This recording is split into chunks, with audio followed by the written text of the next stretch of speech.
Hi, and welcome to my noisy 3D printing corner. Today I've got all my machines running, so there's going to be a little bit of noise. I'm using my Pixel 3 XL to film this video, and it tends to exaggerate the background noises.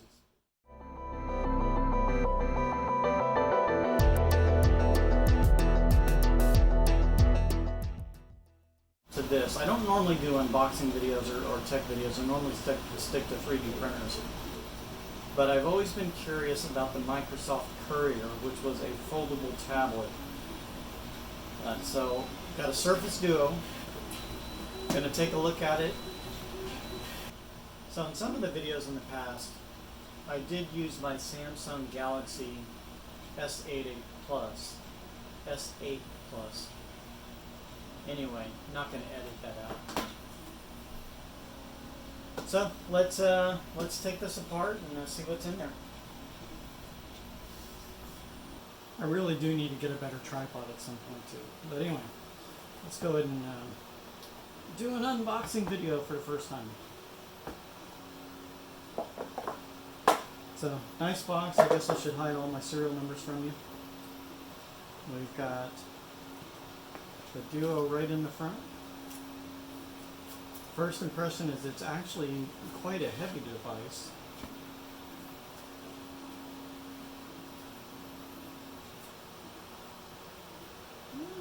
Maybe not too bad actually. Here's an old Lumia 950, I believe it is, and then a good old Lumia. This is gonna be a 920 maybe. I could not find my Lumia 1520. The kids have got it hidden somewhere. We can see some of the... So it's the same height as the 950.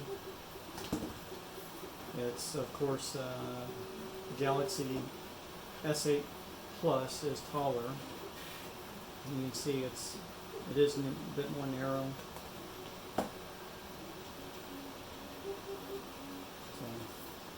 Overall, not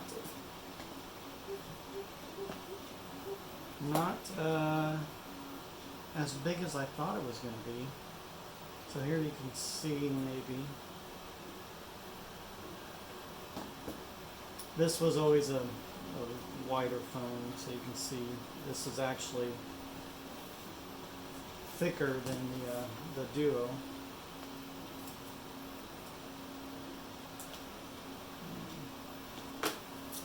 So anyway, let's peel the tape off. It's got a nice protective cover on there. It is all glass. So that's, I guess they had to do that for the antennas.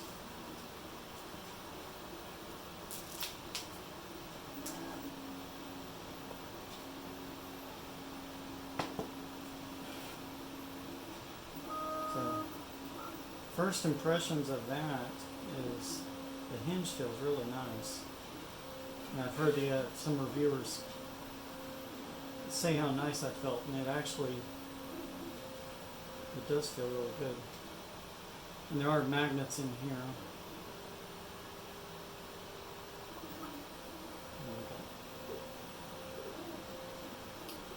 Wonder how long term that'll last.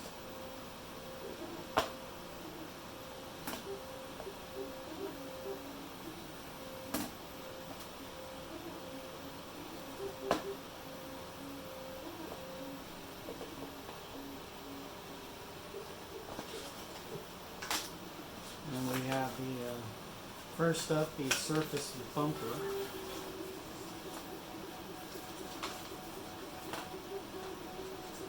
And some good directions on how to put it on. Oh, it does have a double stick tape there. So that's interesting. It's going to be interesting also to see what third-party cases are going to look like.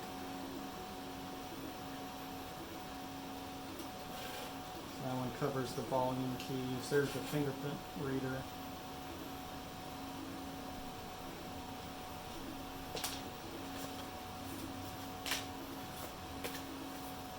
We've got an instruction book.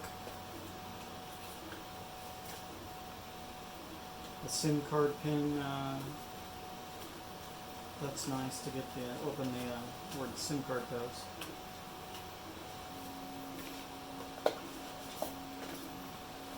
I guess I wasn't one of the first 50 because there are no earbuds in here. USB-C cable, and then of course the wall adapter.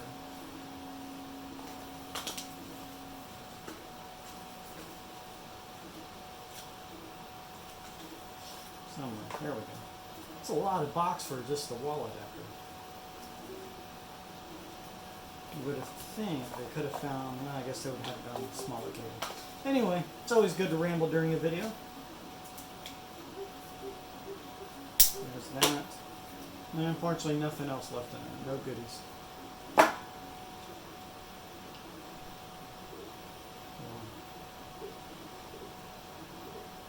Power it on, see if it does anything.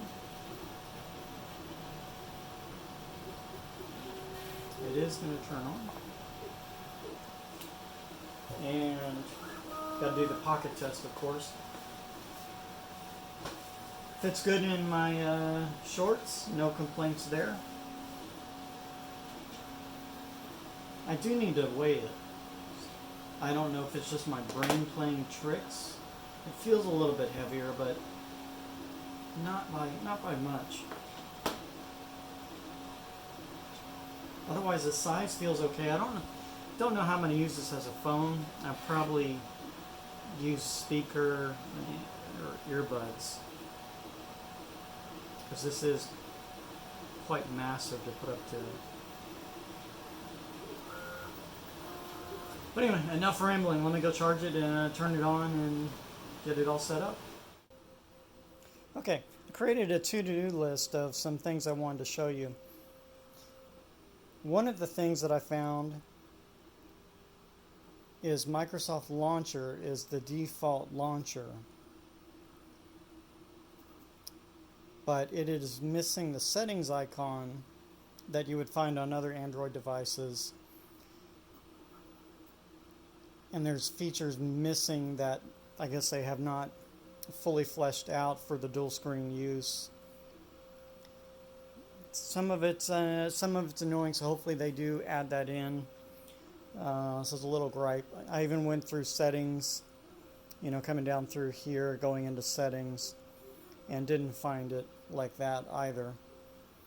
I did try 3 buttons, but I came back to just using this swipe around. So swipe to the screen to close. First thing I'm going to show you, which it's further down on the list, but first thing I want to show you is the Xbox game streaming. It's got a few bugs, but overall it is working.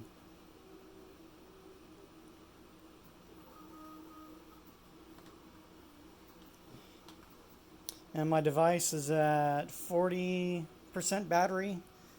I've been using the phone several times today.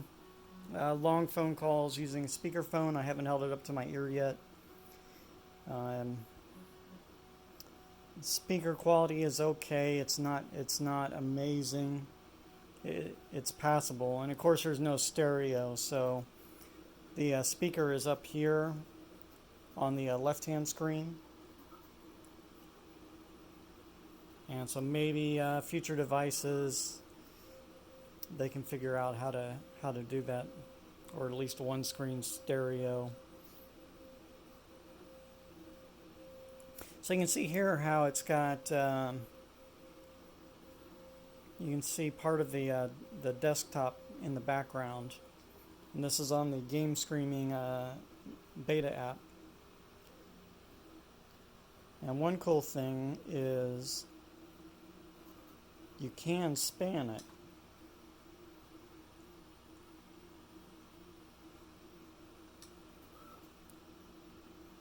But again, it'd be nice if that was letterboxed out. And another feature, maybe like we have on desktop PCs, if they gave us the option to compensate for the bezel.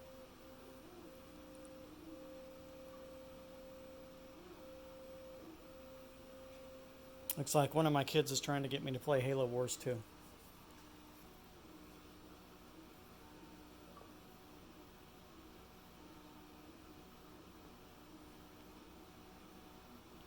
You can see even in this mode,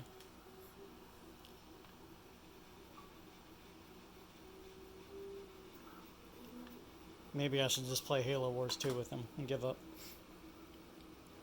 And when we go back like that, it doesn't span again unless I close it, which, okay, that was an accident. It's not what I wanted to do.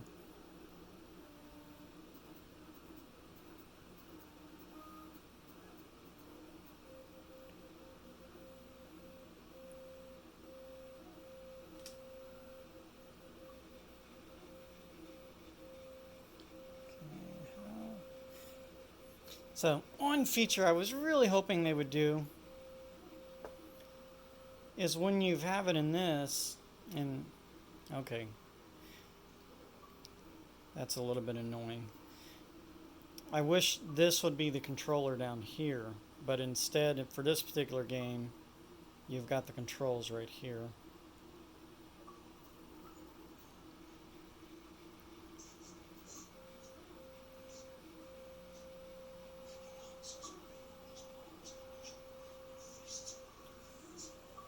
Now I can't get it. Oh, there we go.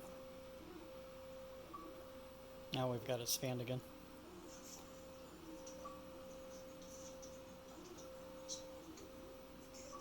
Wonder how many times they tried to invite me.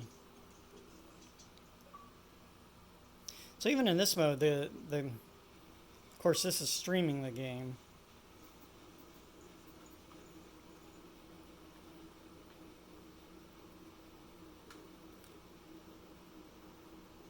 That still looks pretty good. One neat thing we discovered is if you use the phone companion app on your PC, it will show you the game without the bezel. So you can actually play the games on your PC streamed off your phone. And so I put some pictures of that up on Instagram. So let's see, let's get out of here.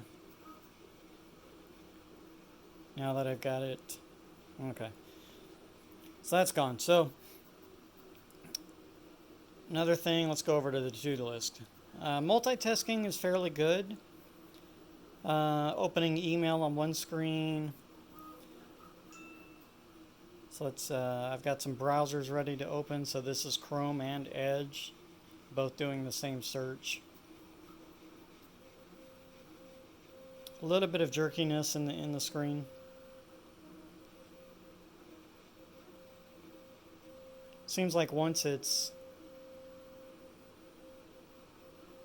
I don't know if you can see that.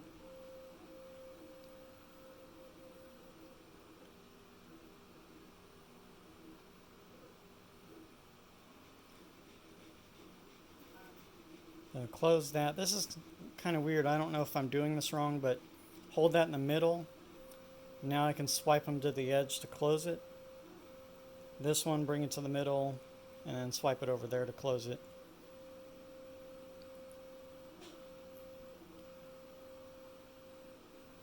So dual game test. And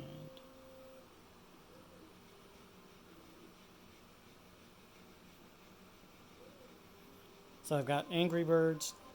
See, that's a little bit sensitive how that comes back over.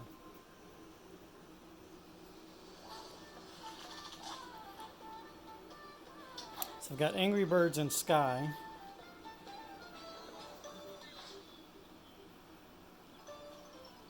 Turn that down a little. So the controller's working on Sky here. So we'll bring up Angry Birds. I'll try to play both at once. Okay, the controller. So if I come up here, the controller stops working on the bottom screen.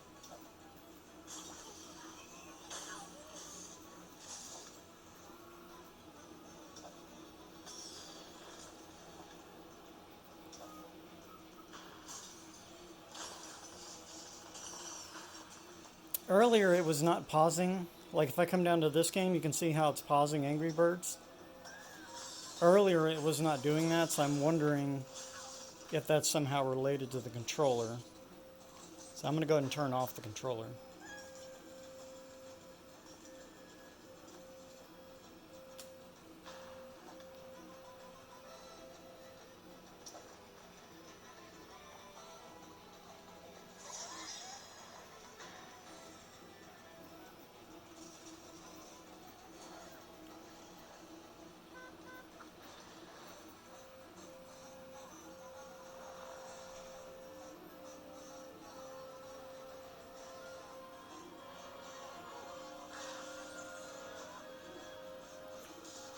So you can see, surprisingly, it does 2 games at once.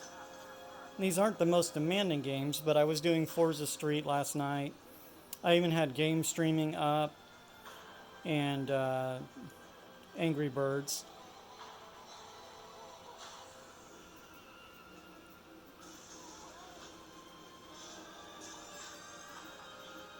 So, surprisingly, it does that. I was not expecting that.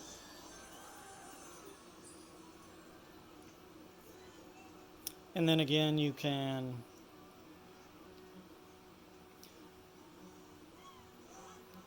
if you have the PC companion app, you can play this game on your PC and this bezel will be gone.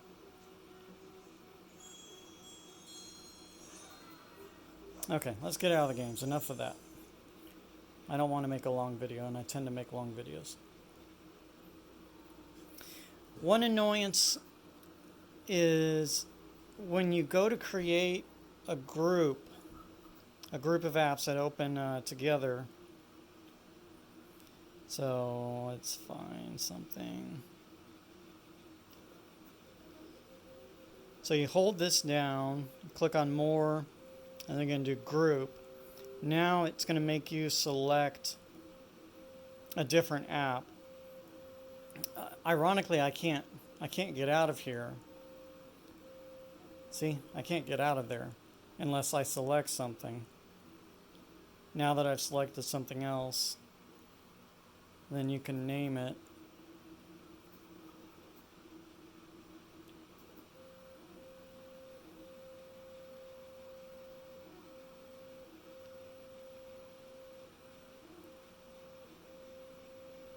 And there it is. Okay. So now we hit that. And you can see how it's not bringing up. So if I bring up Edge, you can see that now that's up.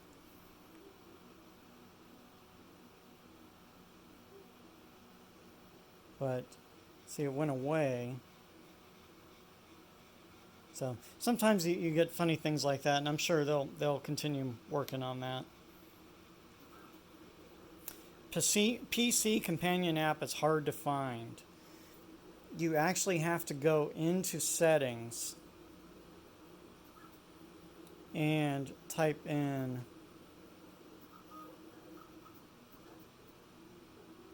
well, now I'm lying to you guys. Oh, I'm sorry. It's called the phone companion app. So your phone companion app. And so that's where you'll actually go to start the setup. Ironically, you can't even find it in the app list. So if I do a search, I only get phone. I don't get the phone companion app.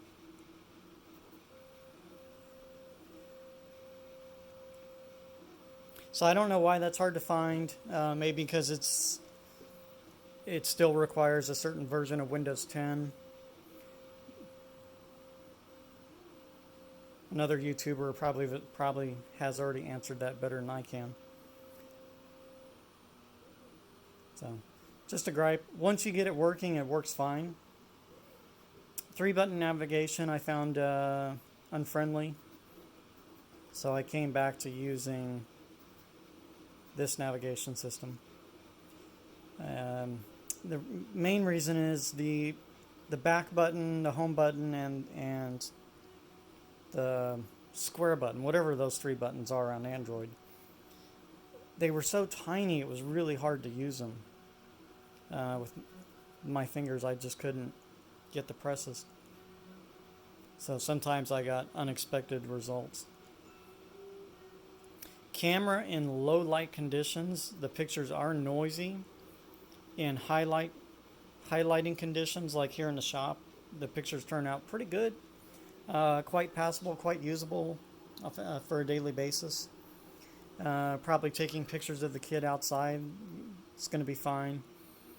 Night pictures were just really grainy and noisy. I don't know if they can... you can see there's the camera, and another problem with that is fingerprints. And even worse, I mean, that's where your ear is, so when you're making phone calls all day, you know, your nasty ear juice or whatever you want to call it's going to get all over there. So that's just going to make Vaseline pictures. There we go. Potato quality pictures after you get that lens dirty. And I don't understand. They maybe in future versions they can put, because it's not that bad to hold the phone like this to take pictures if the camera was on the other side. They want you to take pictures with it folded like this, so then, you know, that's selfie mode. Come on. So yeah, let's go ahead and turn on the camera real quick. So double tap to switch screens. So there's our camera.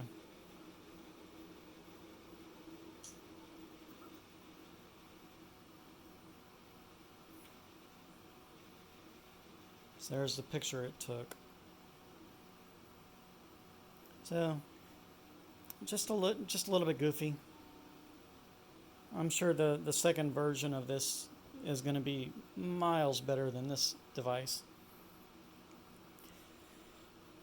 But it is usable, so it can be a lot better.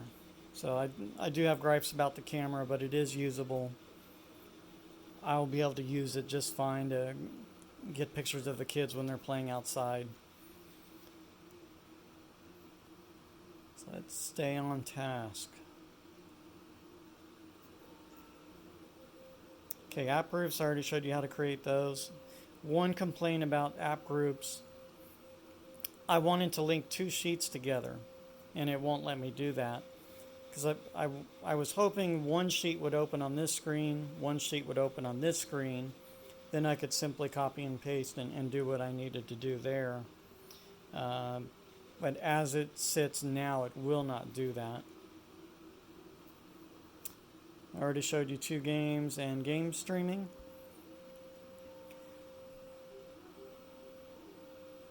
So 3D printer related.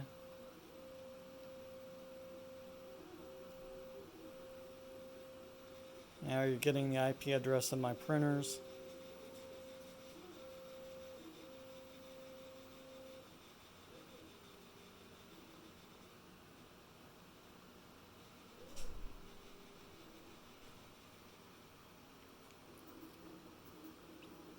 So that's kind of cool because I can easily control 2 printers, set off prints quite easily. And you can have edge open on each side, and of course spanning.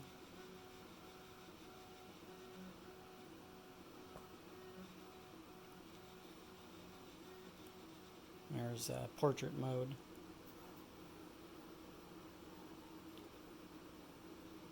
And so this is Duet Web Control on one of my Hevo remixed printers. I got that weird height map on it. So that's fairly responsive there.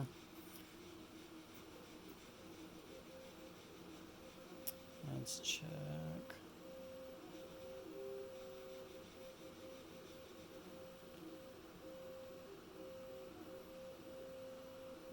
So where did... It's another thing I have not properly figured out is where did my app go that was on that screen?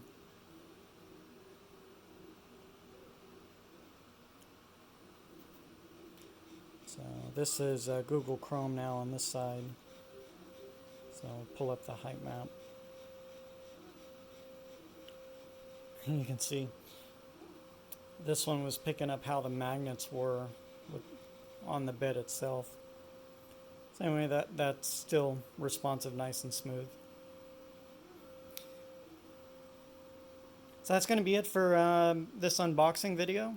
The fingerprint reader is actually usable. It does have a peak mode. Unlocks pretty quickly.